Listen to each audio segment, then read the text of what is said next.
है कि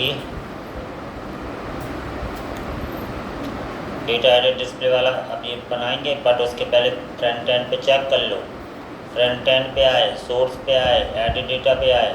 edit data पे गेट तो किया है, लेकिन तुमने यहाँ से आईडी तो भेजी नहीं। आईडी कहाँ है? मैं तुम्हारी इसमें आईडी, बिना आईडी के डेटा आ ही नहीं पाएगा, पूरा डाटा निकालेगा। तो आईडी भेजने का तरीका क्या है? क्या है? हाँ,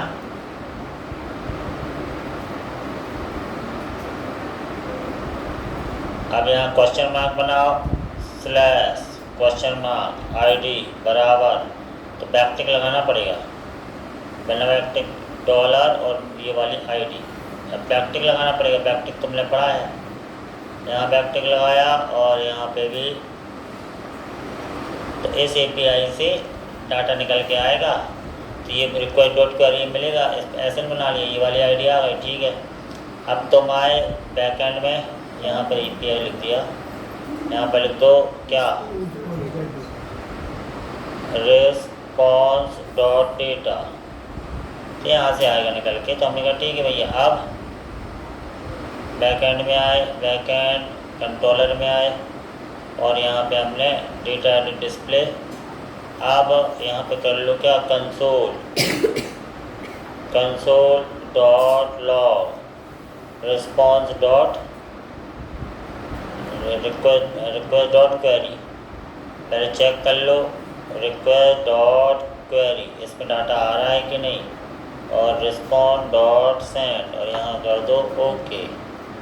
इतना चेक करो क्या हो रहा है। जब आप यहाँ पे आ रहे हो, क्लिक कर रहे हो, यहाँ पे क्लिक किया तुमने, तो तुम्हें यहाँ पे कुछ नहीं मिला। क्यों नहीं मिला?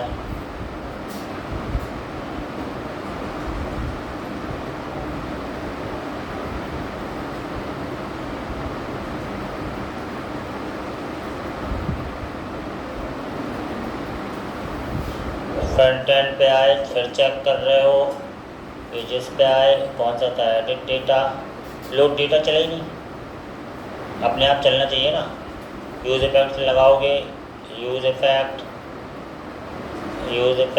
ऐसा। अभी इन सब की पढ़ाई करनी पड़ेगी, यूज़ इफेक्ट क्या होता है, क्या, तब तो समझ में आता है क्यों कर रहे हैं, नहीं तो थोड़ी ना समझ में। ऐसे देखते हुए यार कुछ टाइप कर रहे हैं, क्यों टाइप कर रहे हैं, क्या सोच है। जिनने रिएक्ट नहीं पढ़ा उसको नहीं आता, वो अपना कर लें। देखो ये आ गया। अब ये डाटा आया है, इस डेटा को तुम्हें क्या करना है, इस डेटा को डिस्ट्रक्चर कर लो, आराम से यहाँ डिस्ट्रक्चर कर लो। तुमने कहा भाई कौन डिस्ट्रक्चर कर लिया ऐसा, और डिस्ट्रक्चर करने के बाद जो है आपने बराबर रिक्वेस्ट डॉट क्वेरी ऐसा कर लिया। अब बस फाइंड बाय आईडी, तो यहाँ पर ले लो तुमने, यहाँ एक ले लिया कॉस्ट एम्प्लॉय, कुछ भी वेरिएबल ले लिया, EMPLO एम्प्लॉय बराबर अवेट, और क्या, EMP model dot find by ID. Find I नहीं रहा यार, हैं? हाँ क्यों नहीं रहा? हमने पहले आता था, अब क्यों नहीं आ रहा? MongoDB फाइंड बाय आईडी, तो MongoDB फाइंड बाय आईडी क्या बताएं, आता तो था पहले।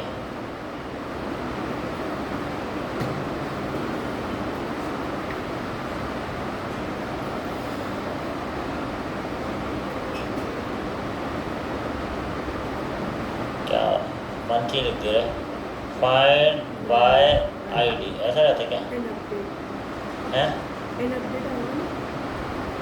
क्या, और यहाँ दे दो आईडी, बस इस तरीका फाइंड बाय आईडी से रिकॉर्ड निकाल के वापस सेंड कर दो, ताकि उस डाटा को दिखा पाओ तुम एडिटेबल मोड में। तो response dot send EMPLOYE employee चला गया। अभी देखना वो डाटा तुम्हें रिस्पॉन्ड डॉट डेटा में यहाँ मिलता है कि नहीं, ये है ना। तो यहाँ पर तुम आए, एडिट पे क्लिक किया, एडिट, ये देखो मिल गया, ऑब्जेक्ट मिला, अरे नहीं मिला, ऑब्जेक्ट मिला, ये डाटा मिल गया तुम्हें, उसी आईडी का डाटा निकल के आ गया है ना। अब इसका डाटा तुम्हें दिखाना टैग बॉक्स में। फिर से फ्रंट एंड में आओगे, फ्रंट एंड में आए, सोर्स में आए, बैक एंड को मिनिमाइज़ कर लिया और यहाँ पे तुम्हें एडिट डेटा में है, सारा डाटा मिल गया। तो तुमने एक स्टेट बनाओ ताकि उस डाटा को रख लो। स्टेट बनी अपनी, सेट माई डेटा में सेट कर लो ताकि माई डेटा में डाटा आ जाए। तो तुमने ये लिया और response dot data my data में मिल गया। अब तुम्हें क्या करना है, अब तुम्हें ये करना है कि जो कुछ भी माई डेटा में है ना उसको दिखा दो टेक्स्ट बॉक्स में। एडिट रिकॉर्ड लिखा तो यहाँ तुमने लिखा एडिट एम्प्लॉय नंबर, तो यहाँ पर एक टेक्स्ट बॉक्स ले लो, इनपुट टाइप बराबर टेस्ट ये ले लिया और वैल्यू बराबर क्या ले लिया यहाँ पे ऊपर जो तुमने लिया था उसमें ऑब्जेक्ट फॉर्म में आ गया ना my data dot EMP number है ना। तो यहाँ तुमने क्या ले लिया, वैल्यू बराबर my data dot EMP number. इसमें डाटा आ चुका होगा, चेक कर लेते हैं। अभी तुम देखोगे ये आ गया, एम्प्लॉय नंबर आ गया। ऐसे एम्प्लॉय नंबर अगला तुम्हें क्या लेना है, employee number, name, designation, salary. Employee number फिर नेम फिर डेजिग्नेशन फिर सैलरी। ये लेने के बाद एक बटन बना देंगे और उसमें लिख देंगे अपडेट सेव। एक बटन बनाया, बटन, और यहाँ लिख दिया अपडेट सेव। एम्प्लॉय नंबर फिर नेम फिर एम्प्लॉय नंबर नेम फिर डेजिग्नेशन फिर सैलरी, ये सारी चीज़ें अपन ने दे दी। तो यहाँ पे अपन ने क्या किया, एम्प्लॉय नंबर फिर नेम फिर डेजिग्नेशन फिर सैलरी। अभी हमने देखा तो हमारे पास ऐसा आ गया। हम यहाँ कुछ भी सुधार करें, अभी तो टाइप ही नहीं कर पा रहे तो ऑन चेंज लगाना पड़ेगा। इन सब के नाम रखने पड़ेंगे सेम टू सेम वैसे ही जैसे उसमें थे। तो हमने कहा हर कंट्रोल के नाम रखो, तो नाम रखने नेम बराबर EMP नंबर, सेम नाम होने चाहिए है ना। और यहाँ पे भी नेम बराबर एम्प्लॉय नंबर, अगला क्या था नेम, फिर अगला नाम रखो नेम बराबर डेजिग्नेशन, फिर अगला लिखो नेम बराबर सैलरी। और यहाँ पे फिर से हमने लिख दिया ऑन चेंज बराबर हैंडल इनपुट। हैंडल इनपुट ले लिया सभी में, इसमें भी लिया, फिर अपन ने इसमें भी लिया, फिर अपन ने इसमें भी लिया, फिर अपन ने लास्ट वाले में भी लिया। ठीक है, सब में ले लिया हैंडल इनपुट। और हैंडल इनपुट को अपन ने बनाया क्या, यहाँ पर आ गए, यहाँ बना दिया, यहाँ सिंपल से लिया कॉस्ट क्या हैंडल इनपुट बराबर ऐसा ऐसा ऐसा, और सब में ई ले लिया ई। और यहाँ हमने क्या ले लिया लेट क्या नेम बराबर E dot target dot name, फिर लेट वैल्यू बराबर E dot target dot value. फिर उसमें क्या था set my data, set my data मैंने लिखा और इसमें क्या कर दिया वैल्यूज बराबर, ठीक है ऐसा ऐसा डॉट डॉट डॉट वैल्यूज ऐसा की वैल्यू पेयर नेम और वैल्यू ये वैल्यू। अब देखते हैं कौन सी वैल्यू सुधर रही है कि नहीं। तो यहाँ पर कंसोल करा लो, कंसोल डॉट लॉग और यहाँ लिख दो माई डेटा माई डेटा। अभी हमने चेक किया, अब चेक कर लेते हैं क्या होता है। तो यहाँ देखना सुधार कर रहे हैं, मान लो इसमें सुधार किया तो ये देखो सुधर रहा है। इसकी फीस अपन ने चेंज की 9 तो ये आ रही है, मतलब बाकी वैसे ही रहेगा, जिसमें सुधार करोगे वो बस। ये फाइनल डेटा मिला, ये जाके सेव हो जाए, तो ये जाके सेव हो जाए। नया डेटा मुझे माई डेटा में मिल गया है, माई डेटा में सेव किया हुआ डेटा है। अब बटन पे क्लिक करो तो यहाँ पे फिर मैंने लगाया ऑन क्लिक क्या handle submit, handle submit button बनाओ, API बनाओ, फिर हम आए, हमने कहा एक फंक्शन बनाना है, कॉस्ट क्या, हैंडल सबमिट बराबर ऐसा ऐसा ऐसा। फिर से एक API बनानी है तो बना लो। एक API बनाई हमने कहा ये क्या काम करेगा, एडिट डेटा पे आए, हैंडल सबमिट, ये API बनाओ। तो यहाँ पर हमने लिख दिया एडिट डेटा सेव नाम से एक API बनाएंगे, एडिट डेटा सेव। ठीक है, ये API हिट होगी। अब इस API में डाटा हमारे पास है ही है, तो हमने यहाँ पे फंक्शन एसिंक्रोनस बनाना है, ASYNC। यहाँ पर हमने ले लिया क्या, कॉस्ट रिस्पॉन्स बराबर अवेट एक्सियोस डॉट पोस्ट। और यहाँ पे हमने क्या कहा, इस API पे क्या, माई डेटा अपन ने लिया है, उसमें सारा डाटा है, चला जाए, है ना।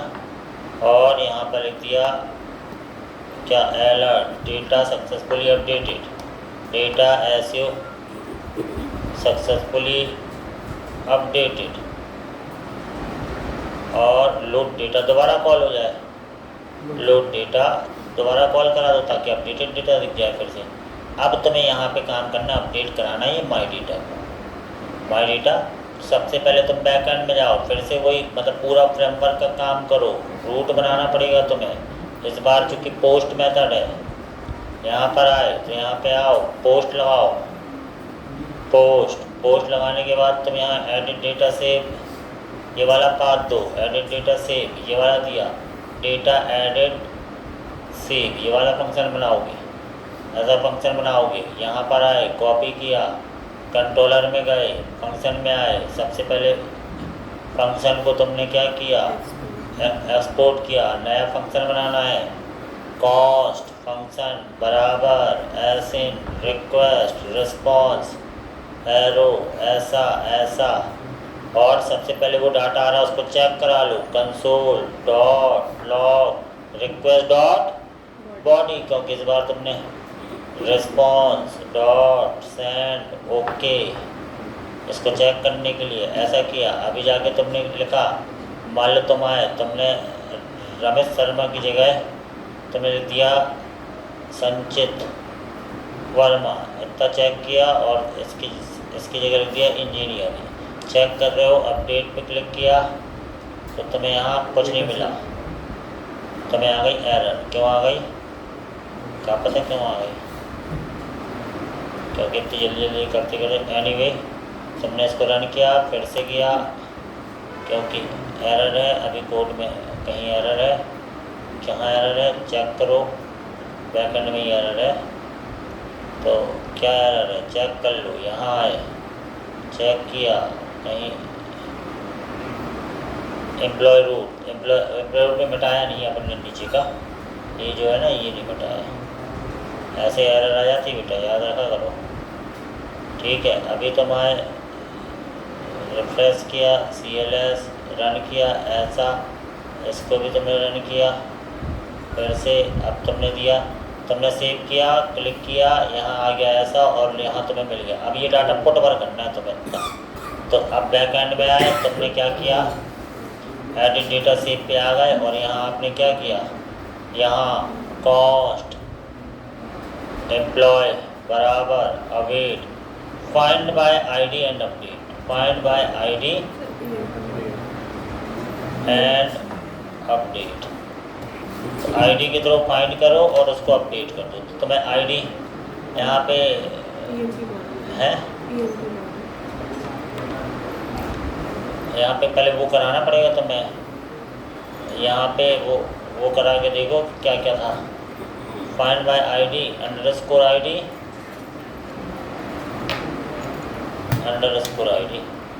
यहाँ ले लोगे अंडरस्कोर आईडी, और डिस्ट्रक्चर करना पड़ेगा इसको, डिस्ट्रक्चर तुमने किया ही नहीं, डिस्ट्रक्चर करोगे पूरे को ऐसा, बैकएंड में डिस्ट्रक्चर ऐसा करोगे ऐसा, तो ये अंडरस्कोर आईडी ये आ गया, ठीक है, एम्प्लॉय नंबर ये आ गया, नेम ये आ गया, डेजिग्नेशन ये आ गया, फिर सैलरी ये वाली आ गई, और ये काय में था, ये था सब रिक्वेस्ट डॉट बॉडी में, रिक्वेस्ट डॉट बॉडी ये आ गया। और हेयर तो आ रही, कॉस्ट लगाना आगे, कॉस्ट है ना, तो ये सब आ चुका है। Employee number, name, designation, salary. Sir find by ID and update के पहले एएमपी मॉडल लगाएंगे। हाँ, यहाँ पर आ जाएगा EMP model, EMP model dot find by ID and update. तो अपडेट किसको करना है, इनको। तो ये अब पूरा का पूरा वो तुम्हें ऐसा लेना पड़ेगा, यहाँ जो भी मॉडल में बनाया है ना, मॉडल में जो स्ट्रक्चर लिया है वो पूरा ऐसे ले लो। Employee number, name, designation, salary, क्योंकि यही अपडेट कराना तुम्हें। तो यहाँ से ले आए employee number, name, designation, salary, ऊपर का EMP number, employee number, name, फिर यहाँ पे ले लिया, अभी क्या हो गया, नेम, फिर यहाँ पे ले लिया डेजिग्नेशन, फिर यहाँ पे ले लिया सैलरी। ये सब आ चुका है। अब तुमने क्या किया, बस अब तुमने रिस्पॉन्ड डॉट सेंड कर दिया, क्या ओके या successfully updated, record successfully updated, data successfully updated. बच्चा आ गया हाँ सर। है, आन दो का तो काम ही है। अभी आए, यहाँ आए, ऐसा किया, इसको चेंज करना है, इसका नाम रखना है राम, डेजिग्नेशन गॉड, सैलरी अनंत। तो जैसे तुमने क्लिक किया अपडेट, तुम्हें आ गया डाटा अपडेटेड, और तुम अभी आके देखा तो यहाँ पर हो गया राम गॉड अनंत, पाएगा अपडेट। तो ये थोड़ा सा कठिन है, तो 2-3 बार करोगे तो ही आ पाएगा, लेकिन करना तो पड़ेगा, इसके अलावा तो कोई चारा नहीं है, समझ गए। तो रियल तुम्हें करना पड़ेगा।